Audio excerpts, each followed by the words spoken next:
What's up YouTube? It's Chris and I'm back with another video. Today's video is going to be about banking and bank accounts. So I just made a video about budgeting, and in the video I go over the different accounts you should have for the different items within the budget. So one for expenses, one for savings, one for investments, etc.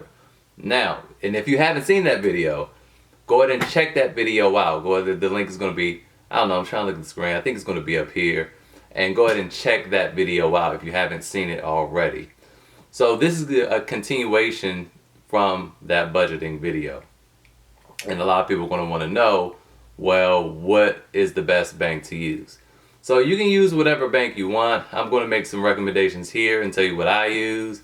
And you can kind of make your judgments based on that. So first of all, the first thing I look out for when it comes to finding a bank is fees. I want to find a bank account that has low or no fees. It's going to be pretty hard to find a brick and mortar bank that does not charge monthly fees. Usually they have little requirements, so if you have a 9-to-5 and you're getting payroll direct deposit, that will usually waive the fees. So that's the majority of people, and that's not too bad. If you're self-employed like myself, you're probably going to have to pay that fee. But so far, Bank of America has been the cheapest account that I could find, which is $4.95 a month. And they still have that account now. It used to be free, but they took away all their free accounts, and the cheapest thing that they have now is $4.95. So, and that's just been the cheapest thing I have. If you know of a bank that's cheaper, something that has a brick and mortar branch and they're everywhere, let me know in the comments. But right now, Bank of America is the cheapest I can find at $4.95, and Bank of America is everywhere. Now when it comes to online banking, not online banking like you log on and have an account, but internet e-checking accounts or e-savings, those are usually 100% free. They don't have any monthly fees for the account. They don't have any ATM charges. Well, all that stuff kind of varies. You got to really kind of look at it. But you have a lot of new banks coming up. I saw one that I can't remember the name of it, but it insures your money up to 1.5 million. You know, me personally, I don't like dealing with banks like that because they're new and I don't know how long they're going to be around. If they're new like that, they're probably going to be changing rules around, changing monthly fees and stuff like that. I really don't want to deal with that. I would much rather deal with a company that's been around for a long time, and the likelihood of them failing is, smaller than one of these other new banks. So I would say deal with a bank that has low to no fees, and definitely try to find an e-checking account, but make sure you get one with a bank that's kind of solid. In my experience, Charles Schwab is pretty good. I used to use them for a long time. I think the only reason I closed my account with them is because I was just consolidating, and Bank of America was also free, and it just made more sense because I could walk into a Bank of America, not have personal bankers. And that's the thing with these e-checking accounts. They usually don't have branches. That's why they're able to offer higher interest rates, and why they can have no fees, because their overhead is a lot cheaper.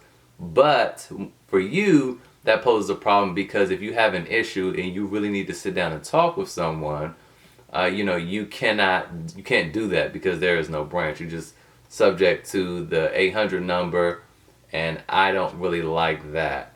So let's move on. What else do I look for?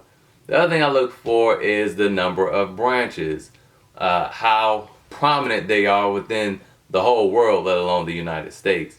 And again, Bank of America does that for me. Bank of America is everywhere I go. And so I like it for that. Except for in Puerto Rico. When I went to Puerto Rico, there was no Bank of America there. But typically in the United States, Bank of America is everywhere. So you want to make sure your main account is with a brick and mortar bank that is in a lot of places, typically the places you travel and the places you go. These e-checking accounts, I want to mention something about this. They usually require you to have a main bank account with someone that has a brick and mortar, or at least accepts deposits. That's the other thing. When it comes to these e-checking accounts, the only way to get money into them is to transfer it in from another bank or get direct deposit into that account. And to me, I just think that that is a little risky. So I would much rather have a brick and mortar place. One thing that I like are credit unions. Credit unions are good, even though they're very localized.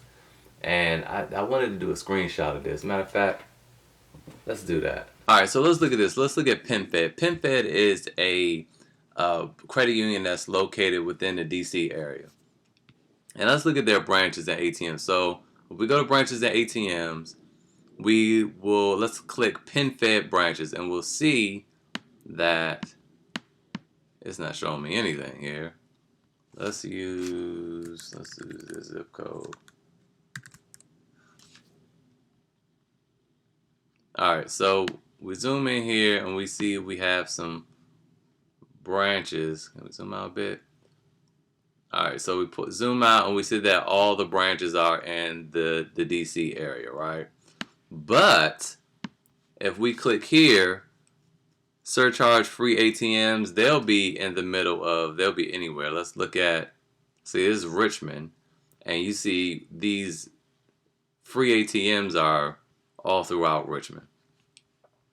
But even more than that, if we go to deposit accepting ATMs, let's get rid of those. We see there are a couple in Richmond.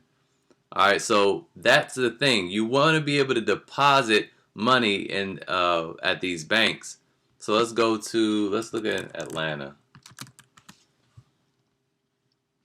And you see there's 1, 2, 3, 4, 5, 6, 7, 8, 9, 10, maybe even 11. Alright, so there are a lot of places in Atlanta that also accept deposits for, oh, what is that? Is this? Oh, wow, that's a lot. Okay, this is actually not, I mean, this is Atlanta, but this is kind of North Atlanta. So all throughout Atlanta, there are a ton of deposit ATMs. Let's go over to the West Coast so you guys can really see. So you embrace. All right, and see, they're all throughout LA as well. Okay, so you see even though this credit union is based out of DC area, and if you actually want to walk into a branch, a PenFed branch, you can't necessarily do that. But for a backup account to get high interest rates, because the interest rates right now are on their premium savings, it's 2% at a bank that has a solid reputation. You really can't beat that. All right, so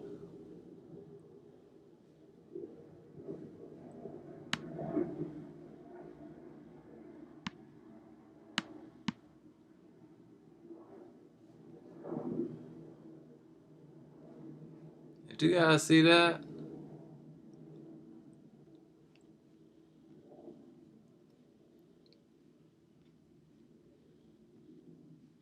That's actually something.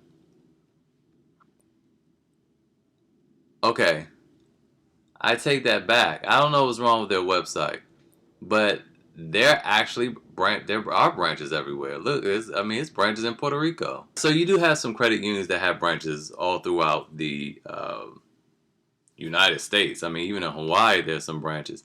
So anyway, this is a great alternative to e-checking. It's kind of like e-checking, but they have the benefit of branches.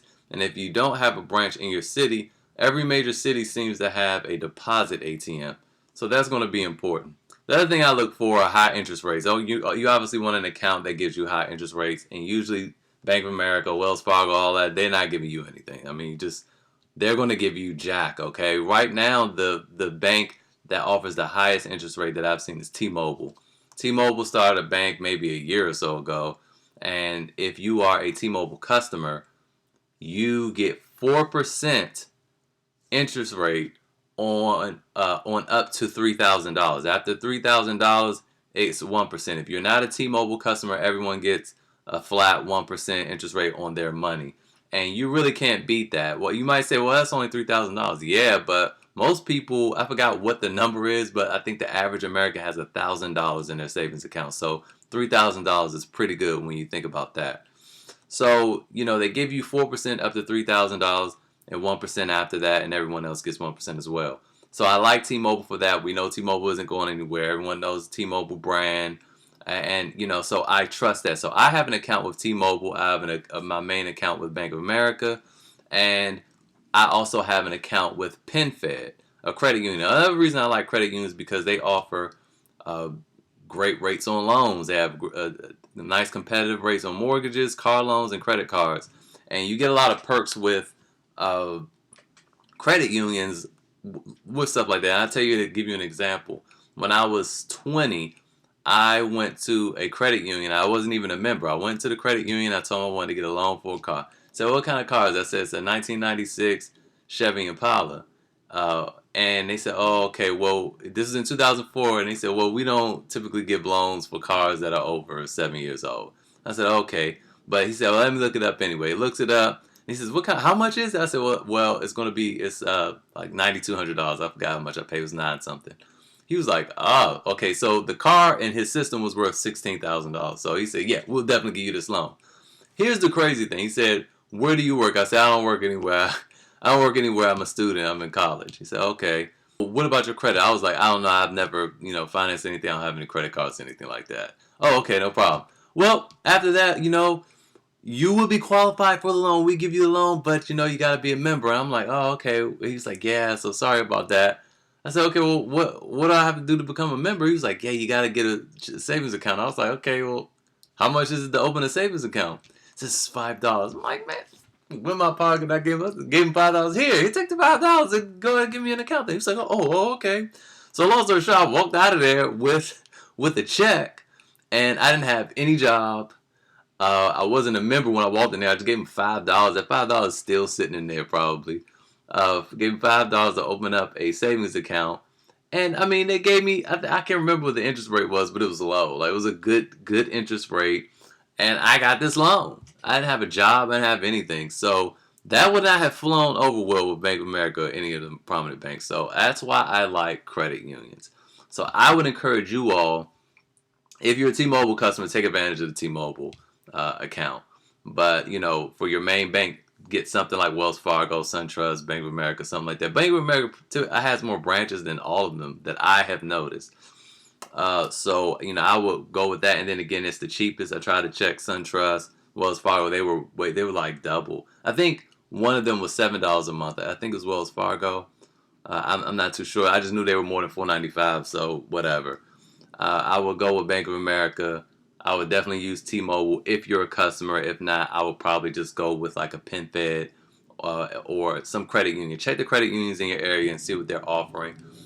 PenFed, like I said, I showed you, they offer 2%. So I would certainly go with that. And PenFed also has locations in a lot of places because it's a government credit union. PEN stands for Pentagon. So that's probably why they have these locations all over the place, unlike other places like, well, I think Lockheed, Georgia. Lockheed is the one that gave me the loan on my car in 2004, and I think they were in a few places too. It was Lockheed. So regardless of what bank you use, make sure you always read their fine print to see how long the interest rate is going to last. All of them have a blanket statement that says this interest rate may change after you get the account. So that's pretty standard practice. But look at the fine print of their fees. See if they have overdraft fees. A lot of them don't. Like Bank of America, they're the cheapest account that's $4.95 a month. They don't have overdraft fees. They won't even let you go into the overdraft. But the ones that cost $12 and $25 and $30 a month, they will let you, acquire overdraft fees. So those are things you want to kind of look at, compare all their checking accounts, compare their savings accounts. Understand also the difference between a checking and a savings. And this is just, I'm going to run through it briefly.